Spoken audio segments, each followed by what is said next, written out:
Hello everyone, welcome back on our channel Divyashree physics. तो आज की क्लास में हम स्टडी करेंगे हमारी जो 12th क्लास की थर्ड यूनिट है मैग्नेटिक इफेक्ट ऑफ करंट।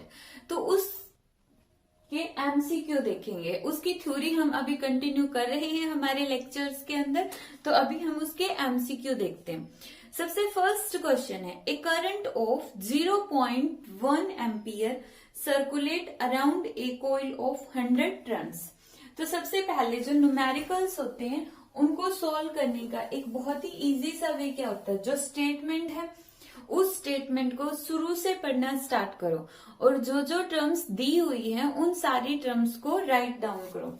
तो सबसे पहले इन्होंने दिया है करंट।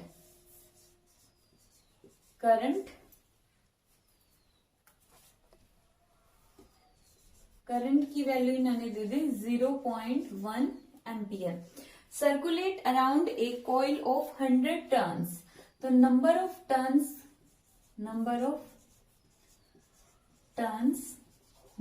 टर्न्स कितनी है 100 एंड हैविंग ए रेडियस कितनी है यहाँ पे,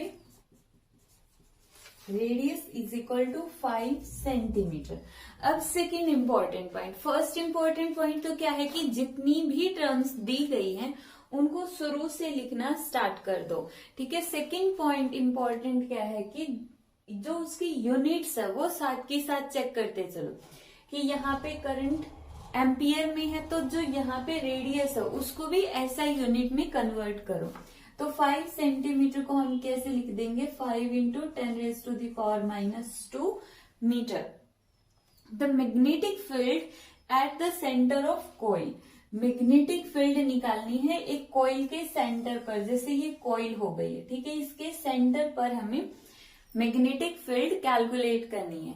तो मैग्नेटिक फील्ड का फॉर्मूला क्या है, μ0/4π I divide by R multiply by angle at centre के ऊपर जो इस कॉइल ने जितना एंगल सबटेंड किया है। ठीक है। तो इसकी वैल्यू पुट करो 10⁻⁻7। μ0/4π की वैल्यू कितनी है 10⁻⁻7।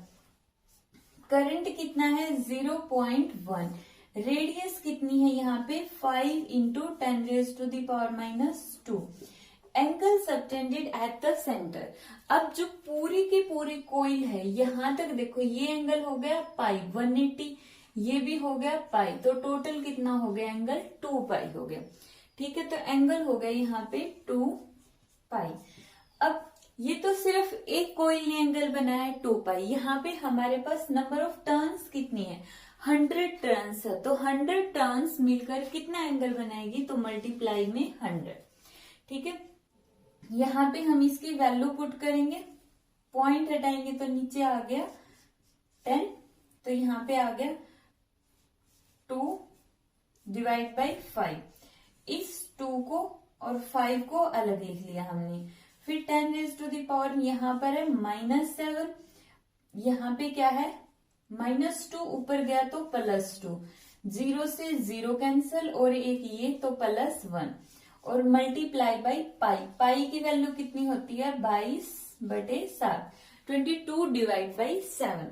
इस पूरी टर्म को जब हम सॉल्व करेंगे तो हमारे पास क्या आंसर आएगा। अब इन्होंने पाई की वैल्यू पुट ही नहीं की है, इन्होंने आंसर दे दिया पाई के अंदर, तो हमारा आंसर यहाँ पे आ जाएगा 4π इंटू 10⁻⁻5 टेस्ला। अब आएगा कैसे वो देखते हैं। तो इसकी कैलकुलेशन हम सॉल्व कर लेते हैं। B इज इक्वल टू, यहां से सॉल्व करो, 2 divide by 5 is equal to 0.4 और पाई को हम एज इट इज रख लेंगे क्योंकि हमारे ऑप्शन में पाई है, इंटू 10⁻⁻7 और +3 कितना हो गया -4, मीन्स 4π इंटू 10⁻⁻5 टेस्ला। ये आ गया हमारे पास magnetic field at the centre of coil. तो सिंपल साय हमें ये फॉर्मूला याद रखना है। अगर यहाँ पे नंबर ऑफ टर्न्स है तो नंबर ऑफ टर्न्स से और मल्टीप्लाई कर दो, और सिर्फ अगर एक कॉइल है तो angle eight the centre. Next question पढ़ो। नेक्स्ट क्वेश्चन है, बहुत ही इजी सा क्वेश्चन है। Second, a straight wire of diameter 0.5 mm, ठीक है, एक वायर दे दी जिसका डायमीटर कितना दे दिया, 0.5 मिलीमीटर है, तो उसको मीटर में कन्वर्ट कर लो, ये आ गया मीटर में। और रेडियस कितनी हो जाएगी, क्योंकि पूरी थर्ड यूनिट में हमें डायमीटर का कुछ नहीं करना, हमें चाहिए रेडियस, इसलिए हम इसकी रेडियस करेंगे 0.5 divide by 2 into 10⁻³ metre. Carrying एक करंट, यहाँ पे करंट कितना है, करंट है 1 एम्पियर, ठीक है, is replaced by another wire of 1 mm diameter. हमारे पास एक दूसरी वायर है, ये फर्स्ट वायर थी तो इसका डायमीटर D1, रेडियस R1 और करंट I1, ठीक है। अब हम लेते हैं वायर 2 जिसका डायमीटर इन्होंने दे दिया 1 mm, तो रेडियस कितनी हो गई, यहाँ पे रेडियस हो गई 1/2 इंटू mm को मीटर में कन्वर्ट करो 10⁻³ मीटर, तो R2 कितना हो जाएगा यहाँ पे 1/2 into 10⁻³ metre. Carrying the same current, current क्या है इसमें भी सेम है, तो करंट यहाँ पे है 1 एम्पियर, मीन्स करंट दोनों में सेम है। Magnetic field at the same distance, distance भी इनके अंदर क्या है, सेम डिस्टेंस है, तो मैग्नेटिक फील्ड बताओ। अब सबसे पहले देखो कि इन्होंने दिया क्या है, एक वायर दी है, वायर का मतलब एक स्ट्रेट कंडक्टर दिया है, तो मैग्नेटिक फील्ड का फॉर्मूला होगा μ0/4π 2I/r। अगर हमारे पास एक लॉन्ग स्ट्रेट वायर है या फिर लॉन्ग स्ट्रेट कंडक्टर है तो उसके लिए मैग्नेटिक फील्ड का फॉर्मूला होता है हमारे पास ये वाला। अब यहाँ पर देखो, सबसे पहले क्वेश्चन में देखते हैं कि क्वेश्चन में करंट सेम है, दोनों में रेडियस सेम है, तो करंट भी सेम है, रेडियस भी सेम है, तो मैग्नेटिक फील्ड तो सिर्फ इन्हीं फैक्टर्स पे डिपेंड कर रही है, ठीक है। μ0/4π कांस्टेंट है जिसकी वैल्यू फिक्स होती है, तो 2 भी कांस्टेंट है, तो डायमीटर वायर का चाहे कितना भी हो मैग्नेटिक फील्ड के ऊपर कोई फर्क नहीं पड़ेगा, ठीक है। तो किसी पर्टिकुलर पॉइंट पर मैग्नेटिक फील्ड दोनों वायर की वजह से सेम होगी, तो हमारे पास ऑप्शन आएगा option number D, no change. No change means दोनों की वजह से मैग्नेटिक फील्ड हमेशा क्या रहेगी, सेम रहेगी। नेक्स्ट क्वेश्चन पढ़ो। सबसे पहले क्वेश्चन को खुद ट्राई करो, वीडियो को पॉज करके क्वेश्चन खुद ट्राई करो और फिर अपना आंसर मैच करना, ठीक है। थर्ड क्वेश्चन है magnetic field inside solenoid, inside solenoid, inside solenoid magnetic field का फॉर्मूला क्या होता है, μ0 Ni। यहाँ पे n क्या होता है, number of turns divide by length होता है, total number of turns divide by total length of solenoid. Solenoid के अंदर जितनी टोटल नंबर ऑफ टर्न्स है वो कैपिटल N और L क्या है, उस सोलेनॉइड की कंप्लीट लेंथ है, तो स्मॉल n क्या हो गया, capital N divide by capital L या स्मॉल l, इससे फर्क नहीं पड़ता, इंपॉर्टेंट है L यहाँ पे क्या है, लेंथ ऑफ सोलेनॉइड है, ठीक है। तो अब स्टेटमेंट देखो, मैग्नेटिक फील्ड किन के फैक्टर्स पे डिपेंड करती है। सबसे फर्स्ट इन्होंने दिया है डायरेक्टली प्रोपोर्शनल टू लेंथ, लेकिन लेंथ के तो इनवर्सली प्रोपोर्शनल है, तो ऑप्शन ए हो गया wrong. B inversely proportional to current, लेकिन करंट के तो ये डायरेक्टली प्रोपोर्शनल है, तो बी ऑप्शन भी हो गया गलत। सी के अंदर क्या दिया, करंट के डायरेक्टली प्रोपोर्शनल, तो सी ऑप्शन हमारा ठीक है कि जो मैग्नेटिक फील्ड है डायरेक्टली प्रोपोर्शनल टू करंट। अब option number D, magnetic field inversely proportional to total number of turns, total number of turns के भी डायरेक्टली प्रोपोर्शनल है, इसलिए ऑप्शन नंबर डी भी क्या है, रॉन्ग। तो ये तो थे हमारे third question. Next third question था, अब नेक्स्ट देखते हैं फोर्थ क्वेश्चन। फोर्थ क्वेश्चन के स्टेटमेंट पढ़ो, वीडियो को पॉज करो और क्वेश्चन को खुद ट्राई करके देखो। थ्योरी को सबसे पहले थ्योरी को अच्छे से स्टडी करना है। अगर थ्योरी का कॉन्सेप्ट क्लियर नहीं है तो न्यूमेरिकल्स नहीं होंगे। सबसे पहले थ्योरी को अच्छे से स्टडी करो, सारे फॉर्मूले टिप्स पे होने चाहिए, सारे फॉर्मूले लर्न करो। उसके बाद जो स्टेटमेंट में दिया है वो सारी टर्म्स एज इट इज लिखो। सेकंड पॉइंट क्या है, सारी की सारी SI यूनिट्स मैच करो। थर्ड फॉर्मूला लिखो और फिर उसको सॉल्व करो। ठीक है, तो फोर्थ क्वेश्चन, एन इनफाइनाइट, यहां पे इन्होंने एक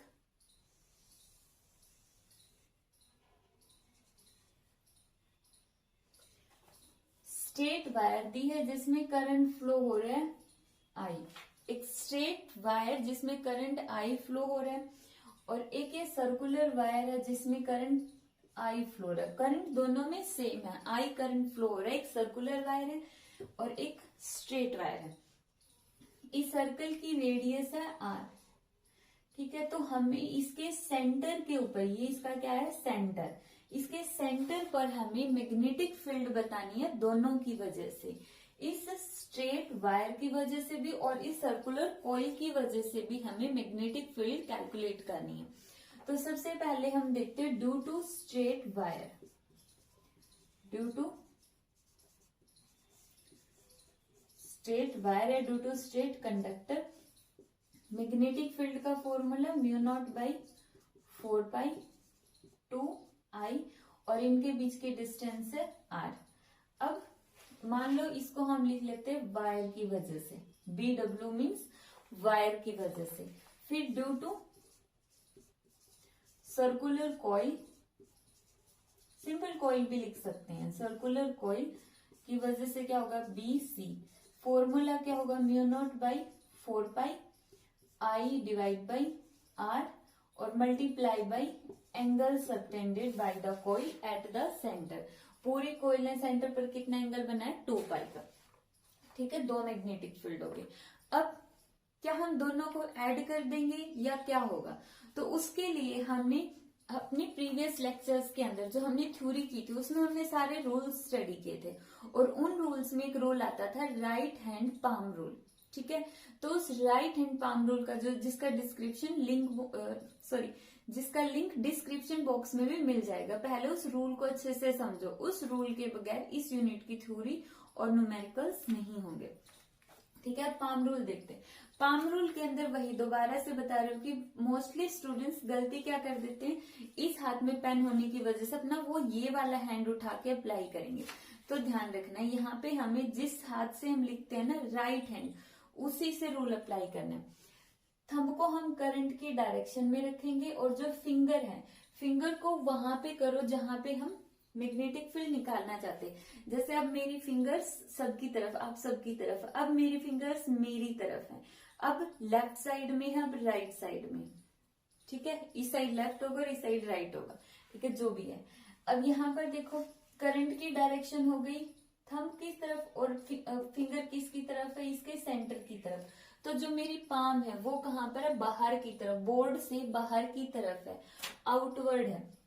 मान लो इसको हम मान लेते हैं नेगेटिव, अपनी मर्जी से हम इसको नेगेटिव या पॉजिटिव मान सकते हैं। अगर पाम बाहर की तरफ है, बोर्ड से बाहर की तरफ दिखा रही है पाम, तो उसको हम अपनी तरफ से चाहे नेगेटिव ले लो या पॉजिटिव। तो जैसे मैं बाहर की तरफ जो पाम है उसको नेगेटिव ले रही हूं।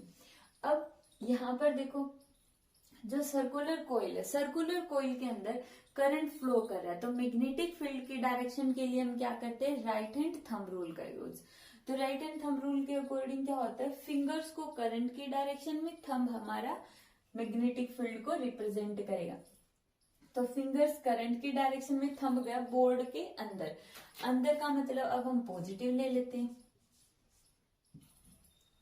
अगर बाहर का मतलब हमने नेगेटिव लिया है तो अंदर का मतलब हम पॉजिटिव ले लेंगे। तो यहाँ पे दो मैग्नेटिक फील्ड होगी, एक पॉजिटिव हो गई, एक नेगेटिव हो गई। तो अब हमें क्या करना है, इन दोनों मैग्नेटिक फील्ड को ऐड कर देंगे। ठीक है, अब दोनों को ऐड करो तो टोटल मैग्नेटिक फील्ड हो गई।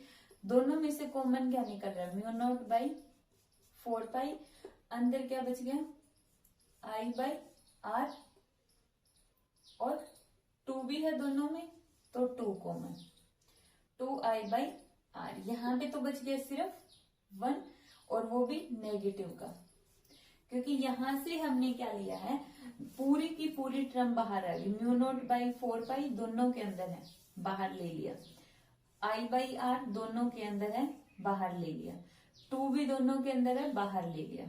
ठीक है, ऊपर वाली टर्म में बच गया -1 और यहाँ पे बच गया प्लस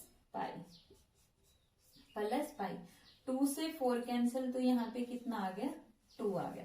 तो हमारा आंसर कितना आ गया यहाँ पे, option number D, option number D आ गया। सिंपल सा क्वेश्चन था, सिर्फ रूल पता होने चाहिए हमें। नेक्स्ट क्वेश्चन ट्राई करो।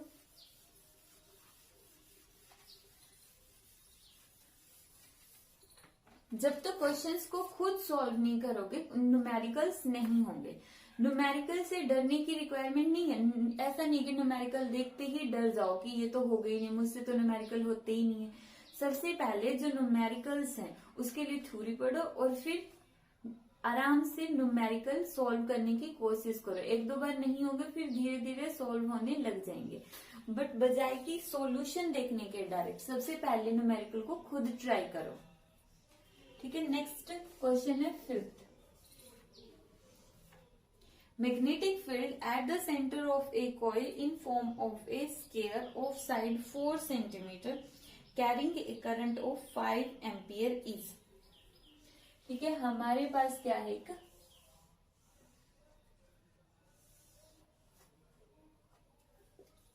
A B C D, यहाँ पे क्या है, एक स्केयर है। स्केयर का मतलब क्या है कि इसकी जो सारी साइड्स हैं वो सेम है, A B C D सारी साइड्स क्या है, सेम है। और इसके अंदर साइड्स की जो वैल्यू है वो कितनी है, 4 सेंटीमीटर। ये भी 4 सेंटीमीटर, ये भी 4 सेंटीमीटर और ये दोनों भी 4 सेंटीमीटर। यहाँ पे इसका सेंटर है O, ये एंगल पूरा 90 डिग्री का है, तो हाफ कितना हो गया, 45 का, तो अदर हाफ कितना हो गया, ये भी 45 डिग्री का। ठीक है, इसमें करंट फ्लो कर रहा है 5 एम्पियर, इस तरह से 5 एम्पियर मीन्स क्लॉकवाइज डायरेक्शन में 5 एम्पियर करंट फ्लो कर रहा है। तो हमें बताना है इस स्केयर के सेंटर के ऊपर टोटल मैग्नेटिक फील्ड कितनी होगी। तो इसके लिए देखो, ये जो स्केयर है वो ये 4 स्ट्रेट कंडक्टर से मिलकर बना। ये हमारे पास क्या है, एक conductor, second conductor, third conductor, fourth conductor, 4 conductor दिए हुए हैं। तो इन चारों की वजह से जो टोटल मैग्नेटिक फील्ड होगी उसको ऐड करना। तो सबसे पहले हम एक कंडक्टर की वजह से निकाल लेते हैं। मान लेते हैं हम मैग्नेटिक फील्ड निकाल रहे कंडक्टर डीसी की वजह से, तो formula mu naught by 4 pi 2i by इनके बीच की डिस्टेंस। अब जो यहाँ पे सेंटर है वो कहां पर है, इसका सेंटर, स्केयर का सेंटर कहां पर है, बीच में है। मींस टोटल डिस्टेंस कितनी है, 4 सेंटीमीटर। तो सेंटर कितनी डिस्टेंस पर होगा, 2 सेंटीमीटर पर। 2 सेंटीमीटर है तो सेंटीमीटर को मीटर में कन्वर्ट कर दो, -2। और आई की वैल्यू कितनी है, आई की वैल्यू है 5। ठीक है, यही फॉर्मूला है हमारे पास। और अब देखो, हम दोबारा से एक बार फॉर्मूला लिख लेते हैं। अगर हम फॉर्मूला लिखते हैं mu naught by 4 pi I by R, अगर तो हमारे पास होता कि एक लॉन्ग कंडक्टर है तो फॉर्मूला आ जाता बस ये 2i बाई आर, तब तो सारा सॉल्यूशन है वो हो चुका है। मींस कोई प्रॉब्लम नहीं होगी, डायरेक्ट फॉर्मूला पुट करो और वैल्यूज रख दो। लेकिन अब यहाँ पे इन्होंने ये नहीं कहा कि लॉन्ग कंडक्टर, यहाँ पे कंडक्टर है और जो पर्टिकुलर एंगल बना रहा है। तो जो हमने थ्योरी के अंदर पढ़ा था, magnetic field due to a straight conductor, ठीक है, तो उसका जनरल फॉर्मूला हमारे पास क्या था, sine of φ1 plus sine of φ2। ये φ1 और φ2 क्या है, φ1 है ये वाला एंगल और φ2 है ऊपर वाला एंगल, है कोई भी ले लो, φ2 नीचे वाला और φ1 ऊपर वाला। मीन्स कहने का मतलब है कि एक एंगल कंडक्टर का एक सिरा बनाएगा, दूसरा एंगल कंडक्टर का दूसरा सिरा बनाएगा। अब सारी वैल्यू पुट कर दो, -7, आई की वैल्यू 5 एम्पियर, आर कितना है 2 सेंटीमीटर, मीटर में कन्वर्ट करो इतना, साइन ऑफ एंगल कितना है 45 प्लस साइन ऑफ 45, तो हमारे पास आंसर कितना आ जाएगा 5/2, -2 को ऊपर लेकर जाओगे तो 10⁻⁴ कितना बन गया यहाँ पे -5, क्योंकि -7 पहले से ही है और 2 ऊपर जाके प्लस में हो जाएगा तो कितना बच गया -5। साइन 45 डिग्री किसके इक्वल हो जाएगा 1/√2 प्लस 1/√2। एलसीएम लो इसका, एलसीएम कितना आएगा √2, तो ऊपर 1 + 1 कितना हो गया 2 हो गया।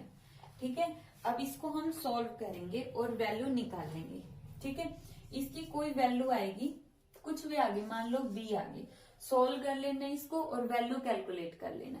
अब ये तो सिर्फ इस एक की वजह से हुआ, हमारे पास है 4 कंडक्टर्स, बट क्या चारों की जस्ट हम ऐड कर देंगे आंख बंद करके कि कोई चेक करने की नीड नहीं है।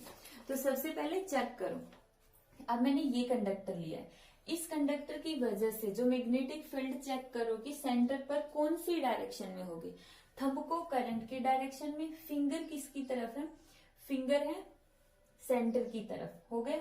तो अब मेरी पाम बोर्ड के अंदर की तरफ है, तो मतलब अंदर हो गए इसकी वजह से। अब करंट इस तरफ जा रहे सी से भी, थंब को इसकी तरफ, फिंगर को सेंटर की तरफ, पाम अंदर की तरफ, तो ये भी अंदर बता रही है। इसकी वजह से भी थंब को करंट की डायरेक्शन में, पाम अंदर की तरफ, तो ये भी अंदर है और उसकी वजह से भी। तो चारों वायर्स की वजह से जो मैग्नेटिक फील्ड है वो अंदर की तरफ है, तो कोई प्रॉब्लम नहीं, हम ऐड कर सकते हैं सभी को। ठीक है, तो हमारे पास एक की वजह से बी आ गई है, तो 4 की वजह से कितनी आएगी, टोटल मैग्नेटिक फील्ड कितनी आएगी 4b। जो भी रिजल्ट आएगा उसको 4 से मल्टीप्लाई कर देंगे तो हमारे पास टोटल मैग्नेटिक फील्ड आ जाएगी option number B, 1.42 into 10⁻⁻⁴ tesla. Simply calculation करनी। ठीक है, नेक्स्ट क्वेश्चन देखो।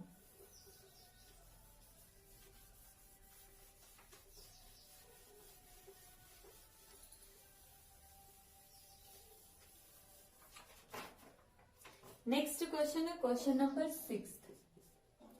क्वेश्चन नंबर 6 क्या है, the magnetic field at the centre of arc is. हमारे पास एक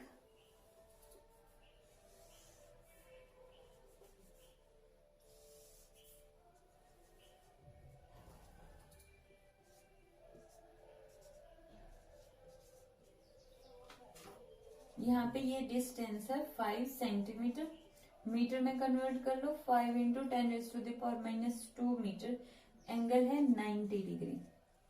ठीक है, तो इस पूरे की वजह से मतलब 2 तो यहाँ पे स्ट्रेट कंडक्टर से ये हो गए, आगे भी होंगे, एक ये हो गया, यहीं तक ले लो वरना तो यहीं तक है, ये 2 स्ट्रेट कंडक्टर्स हैं और एक सर्कुलर कोइल का एक हिस्सा है। तो इन तीनों की वजह से मैग्नेटिक फील्ड कितनी होगी। अब देखो, थ्योरी के अंदर हमने पढ़ा था कि अगर कोई पॉइंट जहां पर हम मैग्नेटिक फील्ड कैलकुलेट करना चाहते हैं, मान लो कि मैग्नेटिक फील्ड यहां पर निकालना चाहते हैं और इस कंडक्टर की वजह से निकालना चाहते, करंट इस तरफ हो या इस तरफ हो, इससे कोई फर्क नहीं पड़ता। ठीक है, तो अगर ये पॉइंट इस कंडक्टर के ऊपर लाई करता है तो मैग्नेटिक फील्ड हमेशा कितनी आएगी, 0 आएगी।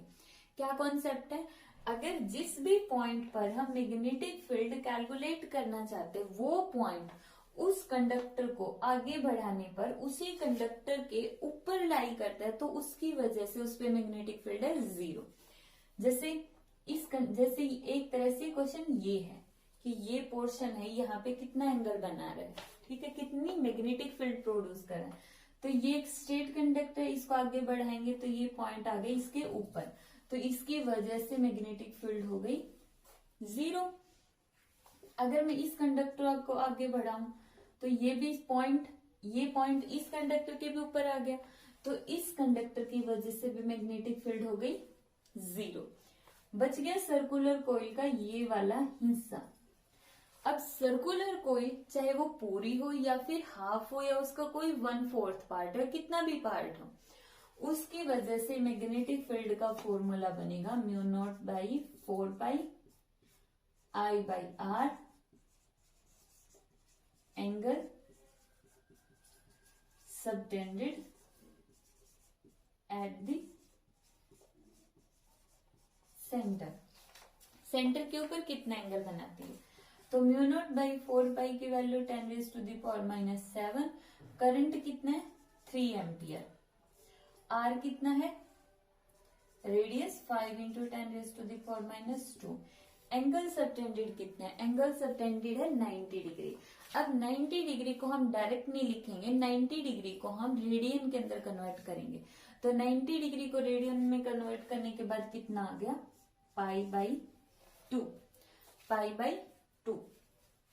अब यहाँ पे देखो पाई की वैल्यू कितनी पुट करेंगे 22 डिवाइड बाई 7, पाई की वैल्यू पुट कर ली हमने 22 डिवाइड बाई 7। इस पूरे टर्म को सॉल्व करोगे तो हमारे पास आंसर आएगा 9.43 into 10⁻⁻⁶ Tesla, means option number A. ठीक है, तो यहाँ पे इस क्वेश्चन में से एक सबसे इंपॉर्टेंट कॉन्सेप्ट क्या सीखने को मिला कि अगर किसी पॉइंट पर मैग्नेटिक फील्ड निकालनी है एक स्ट्रेट कंडक्टर की वजह से, और अगर हम स्ट्रेट कंडक्टर को आगे पीछे बढ़ा देते हैं और अगर वो पॉइंट उसी कंडक्टर के ऊपर लाई कर गया तो मीन्स उस पॉइंट पर उस कंडक्टर की वजह से मैग्नेटिक फील्ड हो गई 0। ठीक है, चलो हो गई ये तो। नेक्स्ट करते हैं question number 7। Next question, ampere circuital law is true for, कौन से करंट के लिए एम्पेयर सर्किटल लॉ ट्रू होता है, तो कौन से करंट के लिए होता है स्टेडी करंट के लिए। स्टेडी करंट के लिए हमारा एम्पेयर सर्किटल लॉ है वो ट्रू होता है, तो ऑप्शन नंबर ए। तो ये पेज तो पूरा हुआ। नेक्स्ट देखते हैं question number 8। Question number 8 question के अंदर भी इन्होंने वही है जैसे हमने पहले वाले क्वेश्चंस किए, सिंपल सा कॉन्सेप्ट है। देखो जो अभी हमने क्वेश्चन किया था वैसा ही है, करंट फ्लो हो रहा है, ये एक सर्कुलर कॉइल है जो कि दिख नहीं रही सर्कुलर है, बट ये सर्कुलर ही है, हाफ सर्कल है ये, जिसकी रेडियस है 2.0 सेंटीमीटर। ठीक है, तो इसके इस सेंटर के ऊपर हमें मैग्नेटिक फील्ड कैलकुलेट करनी, तो बहुत ही इजी है। कौन कौन बना सकता है, एक ये वाला कंडक्टर, एक ये वाला कंडक्टर और एक ये सर्कल बना सकता है, जैसे पहले वाला क्वेश्चन था। अब निकालनी कहां पर है, इसके सेंटर के ऊपर, सेंटर पर निकालनी है।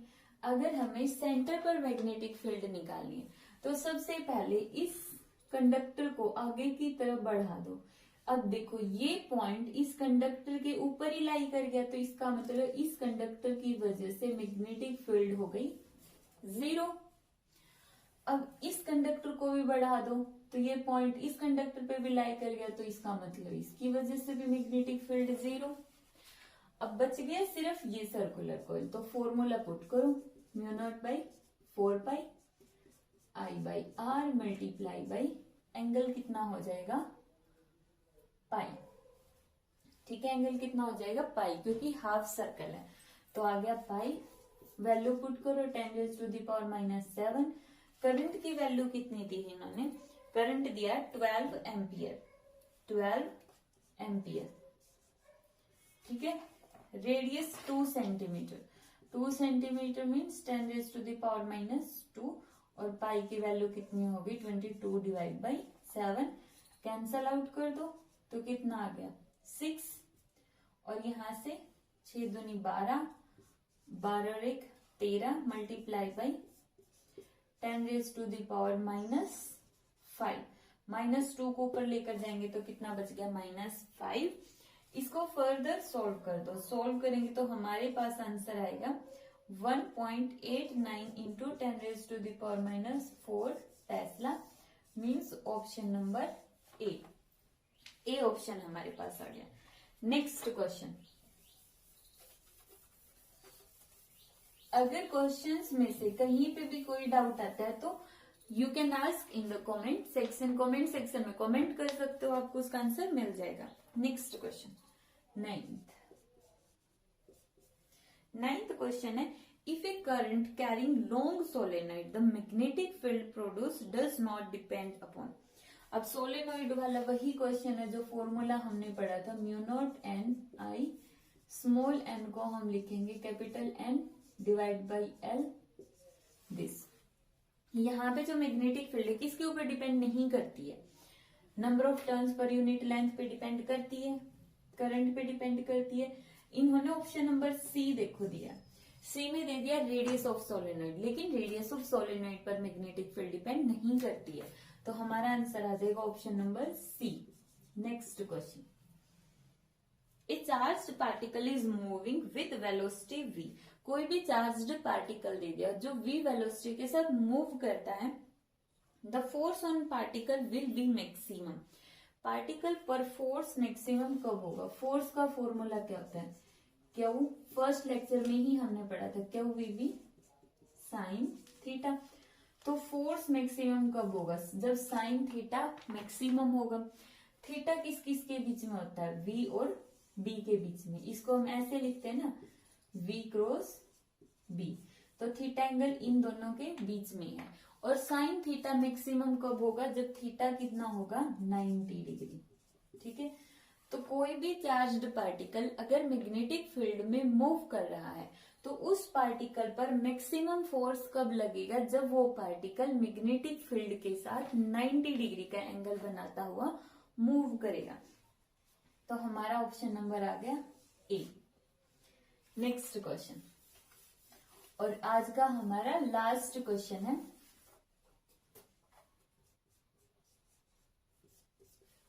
11th, a helium nucleus makes a full rotation in a circle of radius 0.8 metre in